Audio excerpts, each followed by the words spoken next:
Hai guys, Assalamualaikum. Perkenalkan, nama aku Jilan Akilahan Maramilawati. Kalian bisa panggil aku Kakak Jaya.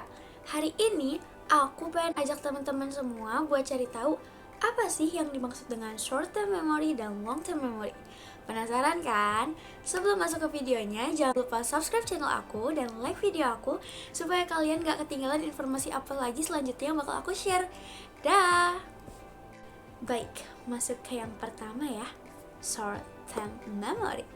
Ada yang tahu nggak sih short term memory itu apa? Bener banget, ingatan jangka pendek. Nah, ingatan jangka pendek ini merupakan proses penyimpanan informasi yang kita terima, yaitu dengan jangka yang pendek atau sementara, teman-teman. Informasi yang kita dapetin itu gak bakal bisa kita ingat selamanya, karena itu bersifat sementara. Kenapa sih bisa bersifat sementara? Itu biasanya faktornya itu tidak berpengaruh besar dalam kehidupan kalian. Makanya kalian tidak memasukkan itu ke long term memory. Nah, buat teman-teman yang penasaran, nanti bakal aku kasih tahu contohnya itu kayak gimana sih tentang short term memory. Selanjutnya kita masuk ya ke long term memory. Yang kedua, long term memory. Long term memory merupakan proses penyimpanan memori kita dengan jangka waktu yang lama atau bahkan bisa selamanya dan bersifat permanen tentunya. Nah, teman-teman tahu nggak sih kelebihan dari long term memory?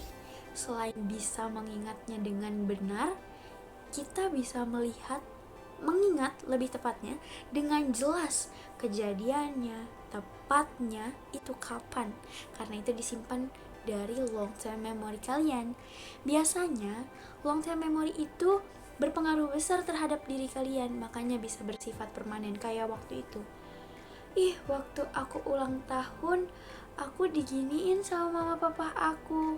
Aku di sini dirayainnya, ada nenek, kakek, kakak-kakak. Itu kalian bisa ceritakan ulang dengan menggambarkan dengan jelas. Oke, Kakak Jaya pengen cerita sama kalian pengalaman Kakak Jaya saat mengalami short term memory. Jadi Kakak Jaya itu sering banget lupa, teman-teman. Maklumnya sudah tua.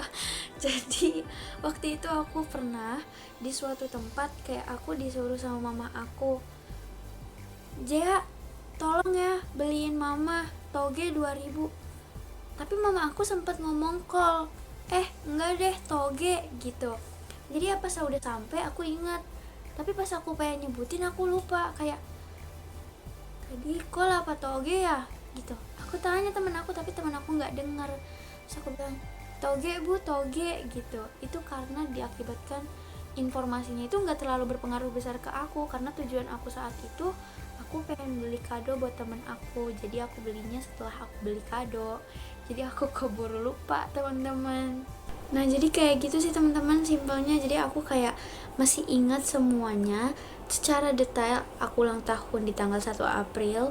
Waktu itu waktu aku umur 5 tahun, aku masuk TK dan aku kayak seneng banget. Baju aku paling bagus di antara teman-teman aku karena aku yang dirayain, bukan teman-teman aku.